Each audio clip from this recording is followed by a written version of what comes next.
All right, what's number 3 on our story of the week? Well, if you didn't like the cabinet that Donald Trump had, tough luck because it's going to last forever. Bill Pulte is now the new acting director of national intelligence. This was a guy who has no experience in foreign policy or national security. He built homes for a living. Was a businessman who, prior to this, was mainly lauded for maybe not the most relevant bit of work. I think we have a clip of him receiving a prestigious award. The first ever, man, live fucking dildo slap on the PP Live. Pulte, look at this fucking thing. I'm gonna fast forward it to the. You fucking have it. The first dildo slap in history live. And here he comes. So, Bill, this says Bill Pulte fucks. All right. Yeah. And then if you notice it's got a tramp stamp with a butterfly on the back. Only the young. One ass cheek set. Yes, it does say only the young on the back here. Great. Only the young, December 14th. That looks pretty badass. Administration full of pedophiles. We have a mushroom stamp on the head of it, and Bed Bath on one cheek, and GME. Oh, fuck. So that guy's in charge of the spies now. And this is a concerning thing, especially because this position, the Director of National Intelligence, actually by law requires you know what you're doing. If you look at Title 50 of the U.S. Code, Section 3023, it says, quote, you have to have extensive national security experience to hold this job. But that's only if you're confirmed by the Senate. Pulte is an acting director, right? Just like the Attorney General, the head of the NSA, the Secretary of Labor, even the National Archivist, they're all acting officials. And Donald Trump just announced he's going to name Todd Blanche as a permanent Attorney General, but that doesn't actually require him to put Blanche up for a vote. He can continue to serve without that vote until Republicans move him, which is creating a cabinet of essentially people outside the scope of senatorial oversight. Not great.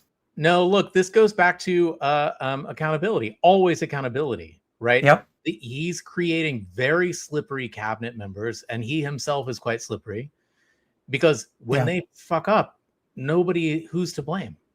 He can easily throw them under the bus, right? Yep. If they make him look bad, but we have no recourse. We have essentially no recourse. Like, what do you do to somebody who's not officially in the position? I mean, imagine at your own job, somebody says, I'm going to nominate an acting boss for you. How do you fire them? How do you file a claim? All of these issues. But I think there's even something more deeply disturbing about all of this, which I think we can all intuit. But these positions are not like this dude, his little dildo thing and the untoward stuff leaves him open for compromise, right? In these positions, he is handling and in charge of deeply sensitive material.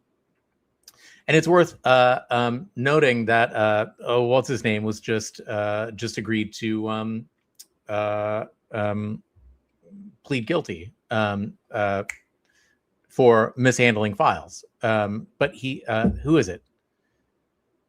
Oh Lord, I'm blanking on his irrelevant name, and I read his terrible book too. John Bolton. John Bolton. John Bolton. Thank you. So that's got to feel good for John Bolton's ego right about now. Yeah, seeing this motherfucker like handling all of our classified documents, and he is this guy. And look, in 16, the whole Russia scandal was built around the pretty objective fact that Donald Trump is a person who's deeply compromised because his behavior historically, since the time he was a child, likely has been bad. And when you look, here's the story. My mother tells a lot of stories, but she says when she was it was 1967, she was first married. She was at a restaurant with her husband, and who was her first husband, and their accountant walked in with a woman who wasn't his wife. And she said to her husband, look, there's our accountant. And he said, not anymore.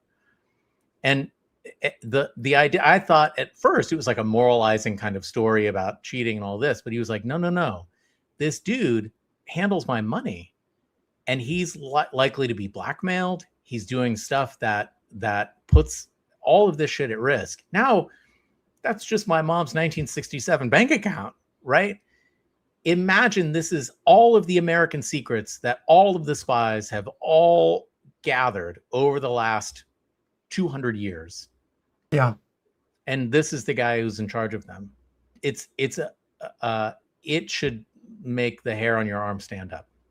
Yeah. And aside from being completely unqualified for this job, such that he couldn't even be nominated to hold this full time, he's also under investigation by the Government Accountability Office. This is the guy Donald Trump tapped to launch those mortgage fraud investigations into Adam Schiff and Letitia James and several members of the Federal Reserve Board. Those were bogus investigations that were tossed.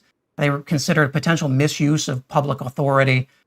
It's another yes man who's going to do what Donald Trump wants, is going to not give him the counsel that he needs to have, and he's in charge of the spies.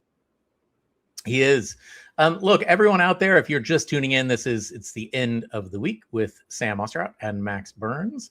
And I want to hear what you think was the dumbest story of the week in the chats, and we'll read them out. Sue Hosley joined, Lioness joined, Christopher Campbell and Jennifer Smith joined. Good to see you all on this Friday. I hope you get to touch grass this weekend.